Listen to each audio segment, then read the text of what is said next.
नमस्कार मित्रों, मैं ममता वाजपेयी भोपाल से। मेरी हरी भरी छत पर आपका स्वागत है। लीजिए, मैं फिर हाजिर हूँ नए वीडियो और नई जानकारी के साथ।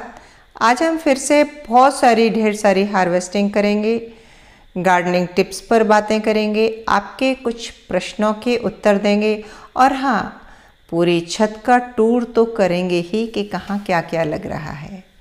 और सबसे पहले तो मैं आप लोगों का बहुत शुक्रिया, आभार व्यक्त करती हूँ जो आप लोग इतना स्नेह करते हैं और मुझे पसंद भी करते हैं और बहुत तारीफ़ भी करते हैं।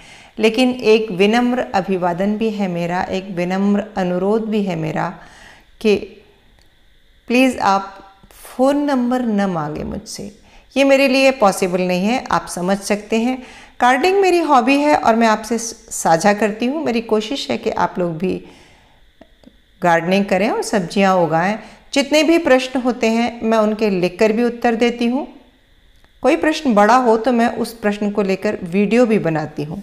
तो आपके जो भी प्रश्न हैं आप यहीं चैनल पर छोड़ दें। फ़ोन नंबर देने से हमारी प्राइवेसी ख़त्म होती है और आप लोग इतने सब जुड़े हुए हैं मुझसे, हमारा परिवार इतना बड़ा है कि यदि समय असमय इतने फ़ोन आएंगे तो वो मैं संभाल नहीं पाऊँगी। ऐसा नहीं है कि मुझे बहुत अच्छा लगेगा आपसे बात करके, लेकिन ये मेरे लिए प्रैक्टिकली पॉसिबल नहीं है। तो हम बात तो कर ही रहे हैं ना आपस में, लेकिन हम चैनल के थ्रू कर रहे हैं। तो ये मैं अपनी असमर्थता व्यक्त कर रही हूँ। और दूसरा ये भी कि बीज को लेकर भी बहुत डिमांड आती है, तो वो भी मेरी कुछ मजबूरियाँ हैं। वही बात आ जाती है कि इतने बड़े परिवार में से किसके लिए आप हाँ कह देंगे, किसके लिए ना। और इतनी जगह बीज भेजना, यानी कि अगर कुरियर भी करते हैं तो एक जगह मैंने भेजे और मुझे पता चला कि 80 से लेके 100 रुपये तो खर्च होता है अगर हम कुरियर करें तो। और इस सब सारी प्रक्रिया को करने के लिए मेरे लिए तो बहुत मुश्किल है। या तो मैं बच्चों से कहूँ या मैं अपने श्रीमान जी से कहूँ कि आप कुरियर करके आइए, तो ये मेरे लिए बहुत टायरिंग काम है। मुझे लगता है ऑनलाइन हर तरह के बीज मिलते हैं, या किसी शहर में आप जाते हैं तो वहाँ सब कुछ मिलता है और धीरे धीरे आप कलेक्ट करते जाएंगे तो आपके मिल जाएंगे। तीसरा प्रश्न ये है कि एक प्रश्न आया था कि अडेनियम के उनके सीड पॉड ही नहीं बनता उनके अडेनियम में। तो मैं बताऊँ, ये मेरे साथ भी होता है। मेरे पास कम से कम 50 से भी ज़्यादा अडेनियम है, फिर भी 3-4 पौधों में ही, 3-4 प्लांट्स में ही सीड पॉड बना। उसका कारण है कि जो अडेनियम का फ्लावर होता है बहुत लंबा सा होता है और उसमें इंसेक्ट अंदर नहीं जा पाते, तो पॉलिनेशन हो नहीं पाता। आप हैंड पॉलिनेशन कराएंगे तो 100% सीड पॉड बनेगा, और मैंने वो कराया नहीं, इसलिए मेरे यहाँ भी कम बना। एक और बात कि फ्लावरिंग नहीं होती, सिर्फ पत्ते हैं। तो इसका एक कारण है कि या तो प्लांट की एज कम है या फिर आप पानी ज़्यादा दे रहे हैं। तो चलिए, मैंने बहुत सारी काम की बातें की और तब तक मेरे बैगन टूट गए। ये वही बैगन थे जो मैंने जिनकी सीड सोइंग से लेके आप पूरे अपडेट आपको दिए। और ये वाला बैंगन है, इसने कम से कम 5 से 6 बार मैं हार्वेस्ट कर चुकी हूँ। और ये जो पार्लर में जो हम हेयर वॉश कराते हैं उसका वॉशिंग यूनिट का ये सिंक है, उस सिंक में लगे हुए हैं। मतलब बहुत बड़ा पॉट भी नहीं है। तो कहने का मतलब ये है कि यदि आप बैंगन मिर्च जैसी सब्जी थोड़े से कबाड़ से जुगाड़ करके भी अगर लगाएंगे तो हो जाएगी। और हाँ, एक चीज़ और बताऊंगी कि आप मेरी छत पे देख रहे हैं, मैं पूरा व्यू इसीलिए दिखाती हूँ कि लदी हुई हरी भरी बेलें आपको दिख रही हैं। लेकिन इसका एक कारण बड़ा ये है कि कंटेनर साइज बहुत बड़ी, गलती से छोटे साइज के कंटेनर में हम बेलें लगा देते हैं। 5 फीट 6 फीट की होके उनकी ग्रोथ रुक जाती है। कंटेनर न सिर्फ गहरा हो, उसमें चौड़ाई भी चाहिए होती है। यदि चौड़ाई हो तो इन बेलों की रूट्स बहुत गहरी नहीं जाती, इन्हें चौड़ाई में भी फैलने को चाहिए होता है। तो जो हम ड्रम काटते हैं उनको चपटे ड्रम में अगर हम एक ही बेल लगाएं तो ठीक है। मेरे जैसे गहरे वाले ड्रम है, बीच से काट के मैंने लिए हैं, तो उसमें भी अगर एक बेल लगाएं तब तो फिर ठीक है। और अगर चपटा काटा है तब भी आप एक ही बेल लगाएं, बहुत लगाएं तो 2 बेल लगाएं। दूसरा है कि अगर आपको बेल वर्गी सब्जी उगाना है, ड्रम में उगा रहे हैं, तो आपके उसमें लैंडी का खाद, गोबर का खाद बकरी की जो लंडी होती है उसका बोल रही हूँ। इस तरह का अच्छा रिच मैन्योर हैवी फीडर होते हैं ये। खूब तगड़ी खाद और बड़े साइज़ का कंटेनर होगा तो ही ये बेलें मिलेंगी। आपके पास ज़रा सी भी जगह है तो आप इनको ज़मीन में लगाकर अगर छत पे चढ़ाएंगे तो रिज़ल्ट बेहतर आएगा। एक प्रश्न और आया कि उनके यहाँ ये लाइन वाली तोरई नहीं लगती, तो ये होता है। देखिए पिछले साल के जिन लोगों ने, जो लोग मेरे पुराने व्यूअर हैं, उन्होंने मेरे पिछले साल के वीडियो देखे होंगे, मेरी बहुत सारी तूमियाँ लगी थी। इस साल मेरी एक भी तूमी की बेल हुई ही नहीं, और ऐसे ही पिछले साल ये लाइन वाली तोरी नहीं हुई थी। इस साल खूब हो रही है। जो बीज मैंने लगाया जतन से वो नहीं हुआ, जो अपने आप किसी तरह से गिर गया मिट्टी में और उगाया वो बहुत अच्छे से हो गया। तो ये सब तो प्रकृति का हिस्सा है। और देखिए चिड़ियाँ दाना चुन रही हैं। और हाँ, एक खबर और देती हूँ आपको, जो मेरी बालकनी है ना 2nd फ्लोर की, उसके वीडियो मैंने पिछले साल बहुत सारे डाले थे। इस साल उसमें रेनोवेशन का काम चला तो बहुत दिन से मैंने कोई वीडियो ही नहीं डाला।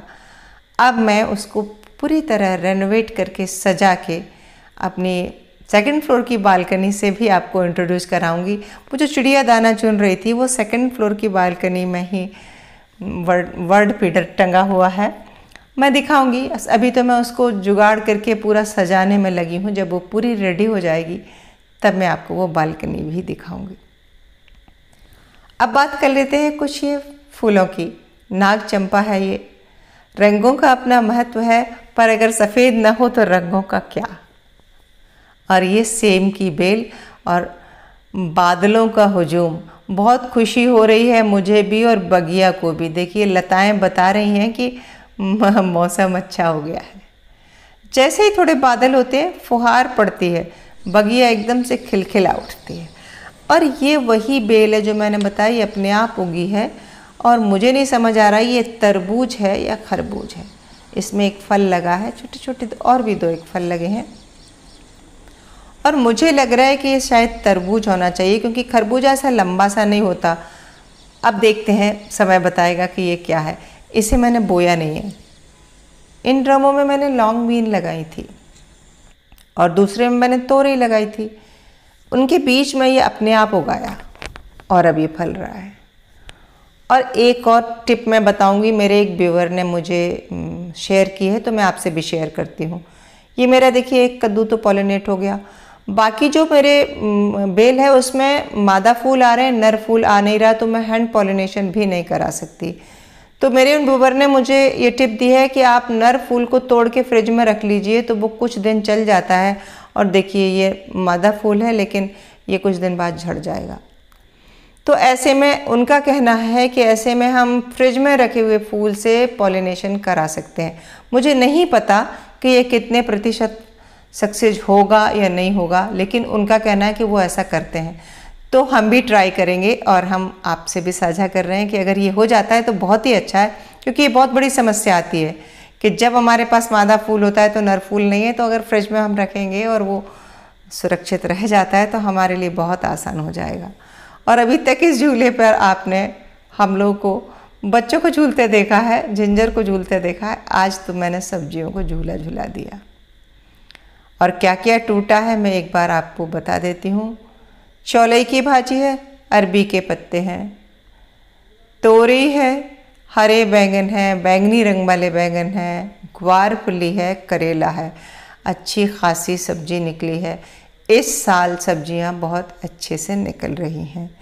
गर्मी में मेरे पास ज़्यादा हार्वेस्टिंग नहीं होती थी और आप लोग हमेशा ये बोलते थे। अब मैं आपको हर दूसरे दिन चाहूँ तो हर रोज़ भी हार्वेस्टिंग दिखा सकती हूँ, पर आप लोग बोर हो जाओगे, इसलिए मैं रोज़ नहीं दिखाती हूँ। जब थोड़ा बहुत कुछ तोड़ती हूँ तो मैं रिकॉर्ड नहीं करती हूँ। जब कुछ ज़्यादा टूटता है तो मैं रिकॉर्ड कर लेती हूँ।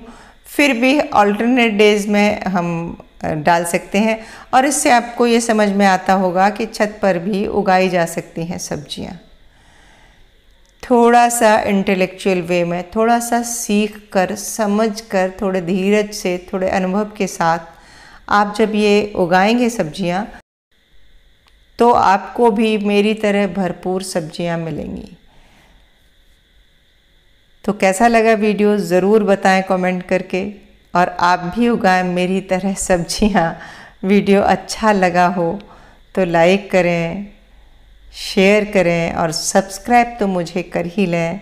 मिलते हैं अगले वीडियो में, तब तक के लिए नमस्कार।